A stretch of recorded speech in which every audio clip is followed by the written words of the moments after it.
UConn cannot be stopped.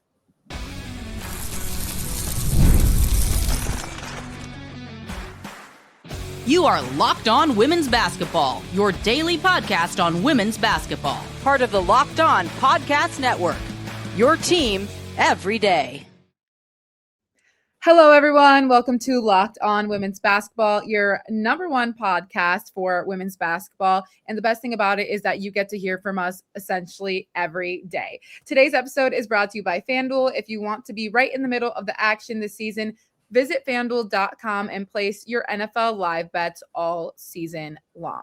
I'm Clea Butler. Joined alongside me is Sophia Jones. And when we're looking ahead of what we're going to chat about in today's episode, we have to get into my girl, Audi Crooks, who is absolutely killing it. Is she the most dominant player in the NCAA? We're going to break down that Tennessee-Louisville matchup. But first, we have to start with the Huskies, who just keep going up against these ranked opponents.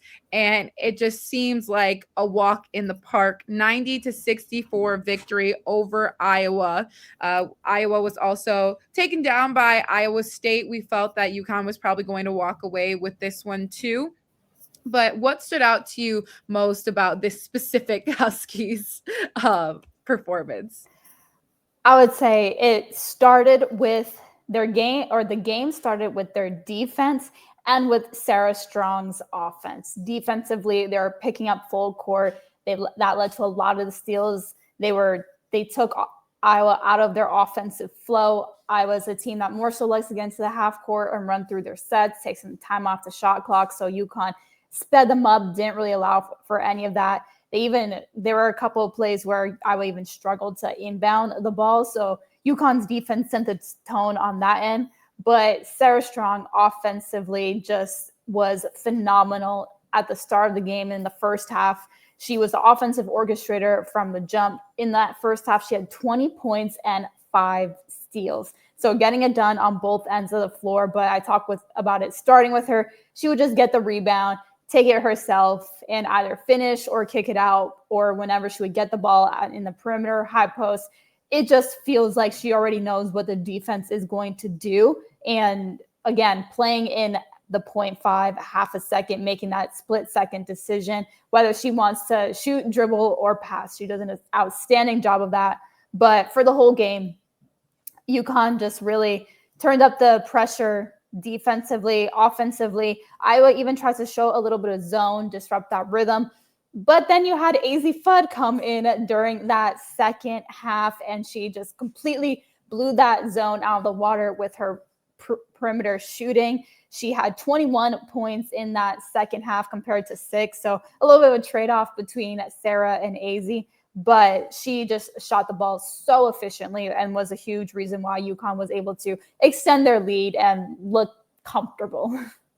I think the funniest thing that I've heard recently when it comes to UConn is when Sue Bird, her jersey retired, and I believe it was her niece or something, that said she was more excited to see Azzi Fudd play. And trust me, girl, I absolutely relate. It's hard to not have fun watching this UConn team in general, between a Sarah Strong, between an Azzi Fudd. But she had 27 points. She knocked down 5 3-pointers. And that trade-off that you were mentioning between her having a strong second half, Sarah Strong having a strong first half, Sarah Strong finishing with 23 points, 7 rebounds, 6 steals, 4 assists, and a block. When you have that duo, who first of all are doing so well both offensively and defensively, but when you have them dominating halves too to create a full 40-minute game, how do you stop something like that? And again, Iowa's a very strong opponent. This is still top 15 ranking teams, and you can't figure it out. It's just like I'm trying to figure it out too. 90-64 over number 11 ranked opponent. It's just no matter who is in front of them, they have zero issues with it. UConn just looks so balanced on both sides of the ball that's truly harder to find any flaws within their game. Yeah, I think you look at the top end talent in between Sarah Strong and Azzi Fudd. some of the best, if not the best, in the NCAA. And then you look at some of the supporting cast that they have around with Sarah Williams.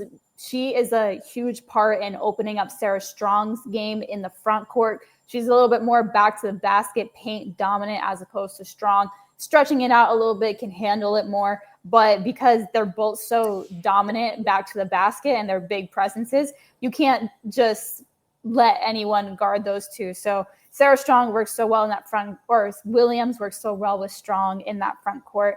And then you have a KK Arnold, who has really grown into her role this year. She learned from a string of really talented point guards, and I think she's really stepped up to that responsibility. I look at Quinones coming off the bench, who she is a really tough guard as well, but also very lanky defender.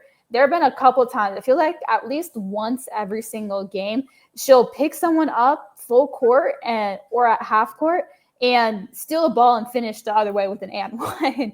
In this past game, she finished with 4 steals. So you're having that caliber of player come off the bench is just so dangerous. UConn never letting up. 40 points in the paint compared to Iowa's 24. So they were living in there. Also, I mentioned the fast breaks.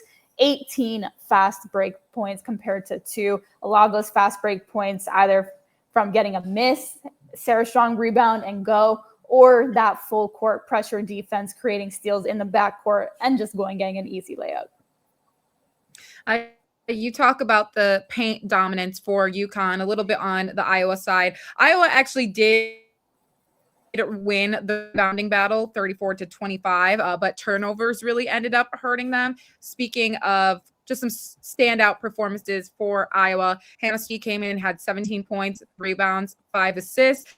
She was efficient considering there weren't many consistent scorers for Iowa in this game, as well as Chit Chat Wright, who had 16 points, 4 rebounds, 3 assists. I think from what I noticed a lot from her in that Iowa State game, even now, she is definitely a perimeter threat, but she also has become a very versatile scorer in general. And it was really between her and Stolke that obviously carried the weight for the Hawkeyes in this game. But unfortunately, it's just not enough to carry over against a UConn team that essentially everyone to the last person on the bench is a scoring threat. Exactly. And a little bit unfortunate also because for Iowa, Kylie Feuerbach, she only played about 10 minutes. She took a little bit of a tumble and then came up walking gingerly. She returned to the game, but then exited again. But not having her, I think you could also tell, affected Iowa. Missed her knack for just finding ways to be a playmaker and being in the right spot, right time. And that put a lot of more pressure on Chit Chat Wright in the backcourt as well to try to create, which 16 points, 4 rebounds, 3 assists, still solid. But we've seen what Chit Chat can do and just her speed and quickness with the ball. But Iowa, when they settled down and executed some of their half court, they got solid looks. It's just UConn's defense forces you to constantly be sped up, that it's hard to actually be set and confident in your shot when you have someone running out at you. Yeah, absolutely. In terms of UConn, they are going to head into full-blown Big East play going into this game. We said this is probably their last top-ranked opponent that they are going to be playing for some time. They play Butler, Providence, Seton Hall. So they're in full Big East swing, which is kind of light work for them, unfortunately. But very curious to see what that back end of the season for UConn is going to look like as well. But coming up next, we're going to talk about that Tennessee and Louisville game.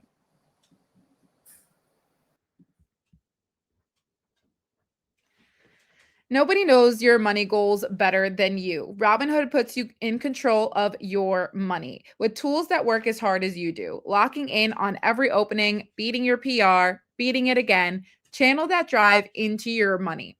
Robinhood puts you in control of your money. Trade stocks and ETFs, options, futures, and crypto, all on one platform. You can now build and execute your own trades from a desktop with Robinhood Legends advanced tools, or take advantage of the new Robinhood strategies with a tailored portfolio managed by a team of experts. You expect more from yourself. Expect more from your money. Get started today at Robinhood.com/yourmoney. Again, that's Robinhood.com/yourmoney. Your money, your move.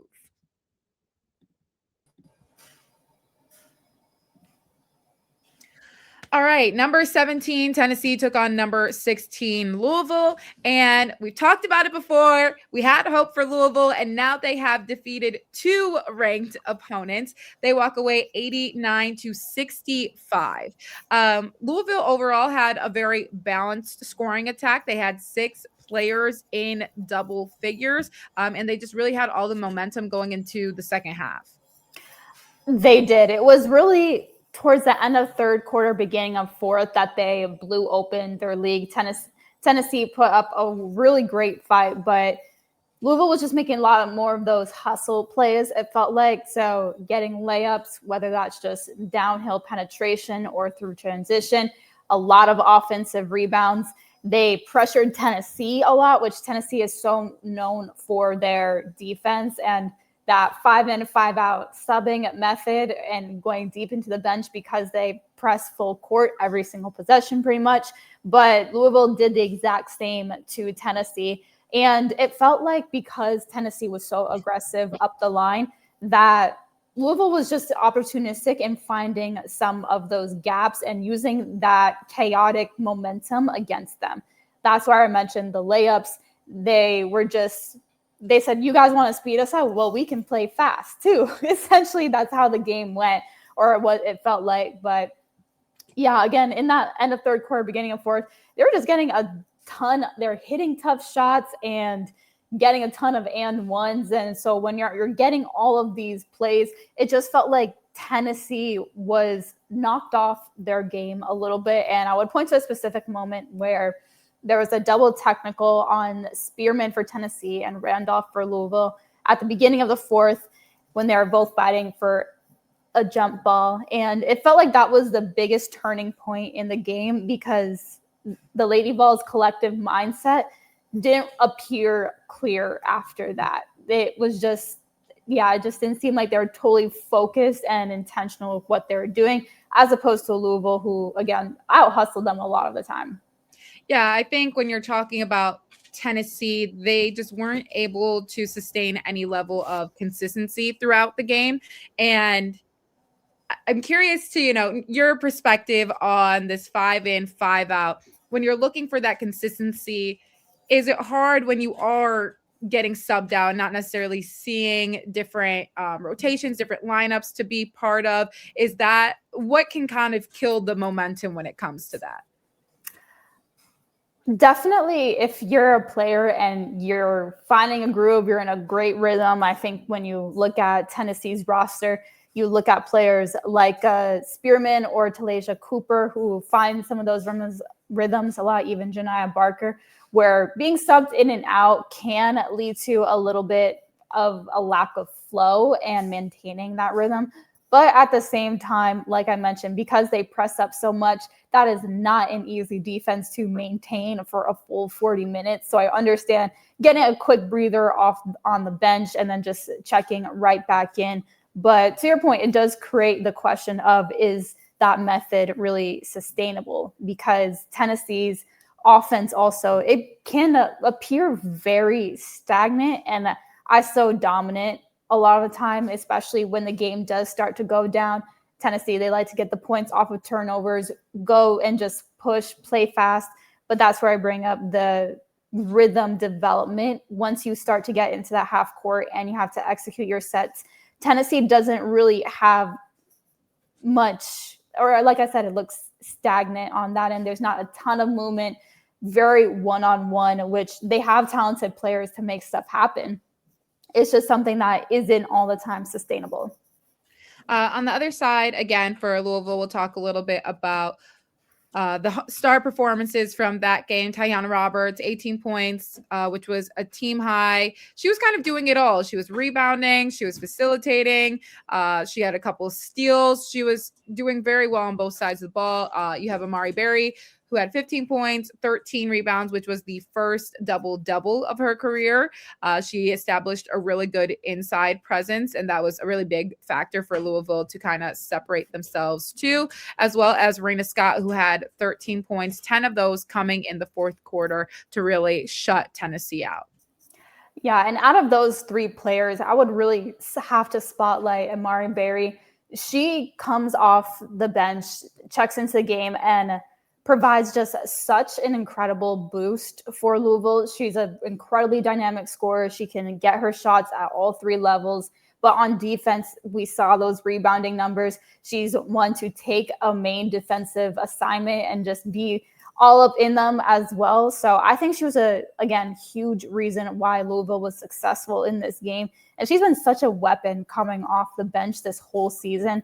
She's that sixth woman, but she really does feel like a starter a lot of the time because she closes games for them as well. And when Louisville was starting to stretch out that lead, she was a big part of that. I talk about those offensive rebounds specifically. Well, she had 3 of them to her 10 defensive boards, 4 steals as well. So she just came in and provided such outstanding two-way contributions. Could be a potential 6th player of the year. You need that spark off the bench for any team. On the Tennessee side, we had Z Spearman, 18 points, 12 rebounds. She had the lone double-double for the Lady Vols. Then you had Tajianna Cooper, 14 points. She kind of helped them keep them competitive pretty early on, but not as much depth when it comes to scoring for Tennessee. And as you mentioned, it seemed like a lot of solo ISO attacks, not as much getting everybody involved in a play. Not as many people were getting a touch on the ball. Yeah, which, I mean, the players that Tennessee has are capable of doing that. It's just hard to be sustainable. And if you're the person that isn't on ball that time, if you're waiting in the corner, spotting up to see if there's going to be a kick out, you could be going a couple possessions without getting a touch, which again, disrupts just everyone's rhythm. But I think you look at Spearman and Cooper, those consistent scores. But I'll bring up again a Janiyah Barker, who only had 7 points last game. She had 7 rebounds, so you'll like that aggressiveness on the boards at least.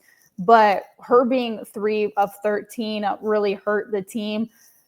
She's someone that when she's on, she can be so dangerous and incredibly difficult matchup problem. But you just got to make sure that she is someone that is engaged, honestly, because like I said, she can be so dominant or have games like this where you wonder if she will develop that consistency. Because I think if she does, then this will be a completely different Tennessee team. But those numbers hurt, especially when she's shooting a lot of those in the mid-range and around the rim at the forward position. Absolutely. For Louisville, they'll go on into ACC play now. First team that they are going to face is SMU on Thursday of the new year. And Tennessee has another non-conference game against Southern Indiana, which is today. And then they'll go on to play Florida for the first day of the new year as well. But coming up next is Audi Crooks, the most dominant player in the NCAA.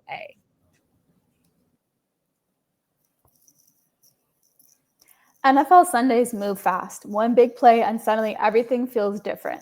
That's what makes live betting with FanDuel so exciting. You're not just watching the game, you're reacting to it in real time.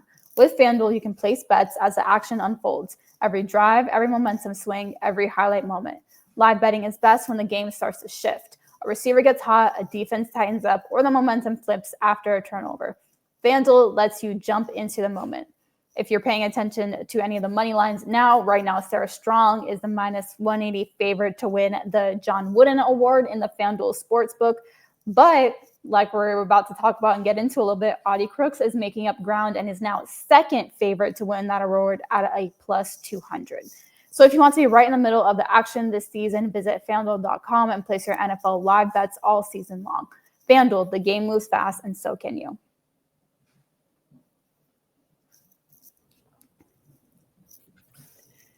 I think if you guys have watched the episodes enough, you know I am a huge Audi Crooks fan, and it's hard not to be.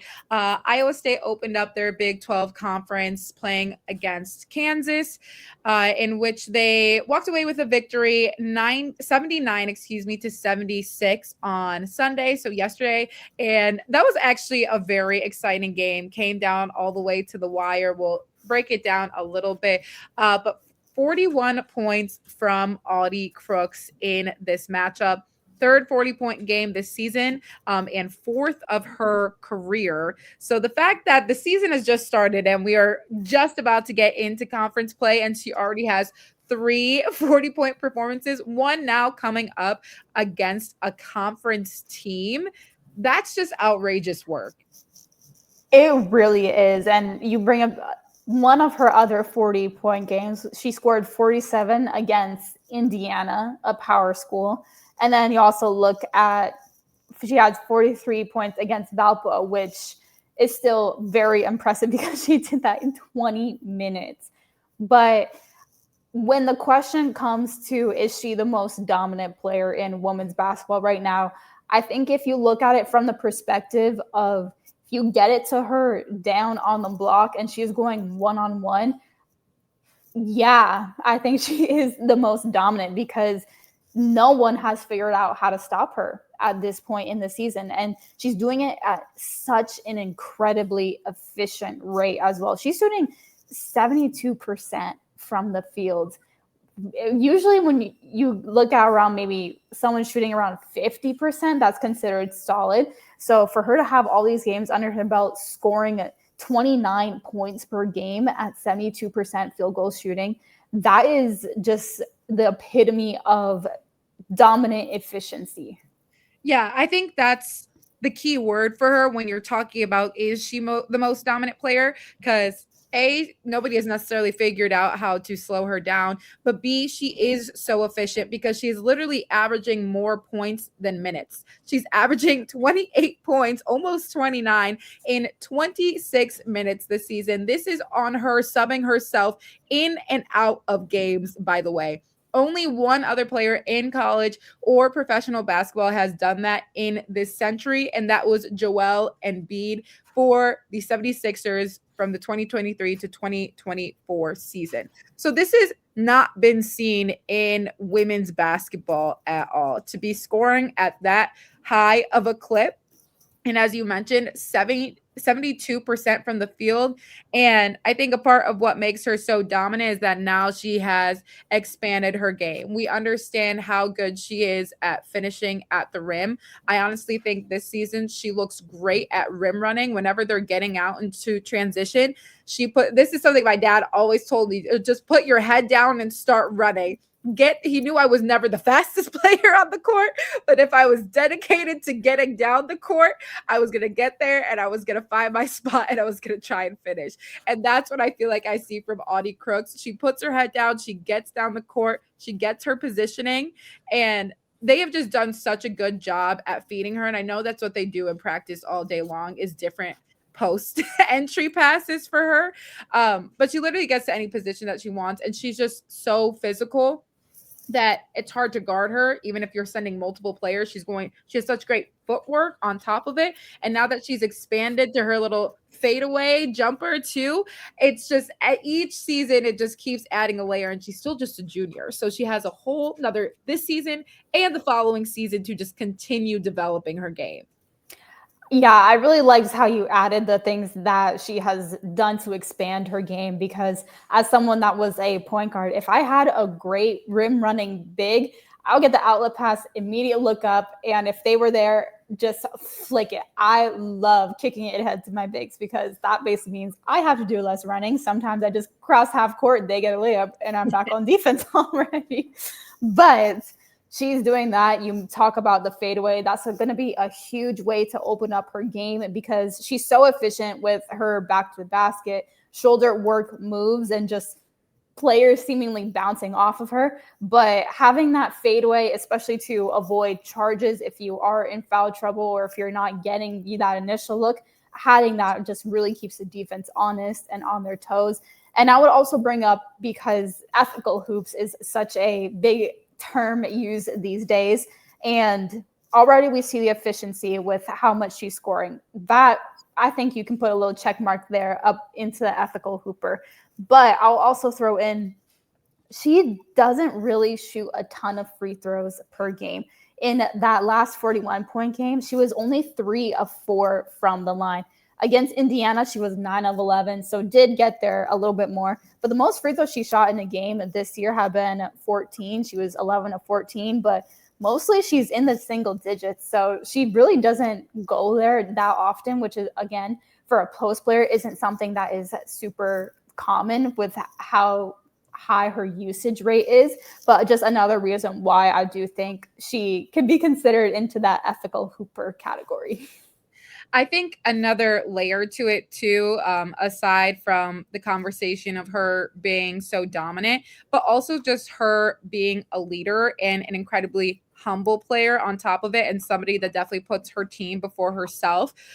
She mentioned post game that she loves when there's like double or triple teams sent out to her, because she's like, we have such efficient shooters on the perimeter too, that's a perfect kick out. It's almost my dream to have that happen, because basically you're either going to get that perimeter shot or Audi Crooks is going to finish at 72% from the field. You have to deal with that duality when it comes to Iowa State. But that's just a part that I really love about her character too. And maybe that doesn't go into, her on-court performance, but when you're just looking at a really well-rounded player within women's basketball right now, it's hard not to put Audi Crooks on that list.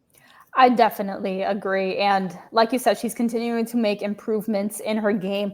I think if she can continue to shoot the mid-range efficiently, especially with the way that basketball is played now, start stretching it out, see if we can knock down some 3-pointers and improve maybe a little bit of her ball handling and ability to put it on the floor, 1-2 dribbles, maybe from the elbow, perimeter, whatever, and be able to get to the basket. It's definitely something that I see in her future and in what I think she can achieve, because she has already made these progressions in her game. So it appears like she's committed to the work, but if she adds those things, you talk about the assist, really learning when to kick it out and being that facilitator as well, she is going to really, really turn even more heads than she already has. Absolutely. A big fan of her game. I'm really excited to see what Iowa State's going to continue to do, honestly. Came down to the wire against Kansas, who put up a really strong performance. But this does seem like a team, once they're clicking on all cylinders, it's difficult to get by them. But that's going to do it all for us today on Locked On Women's Basketball. Thank you so much for tuning in, and we will see you guys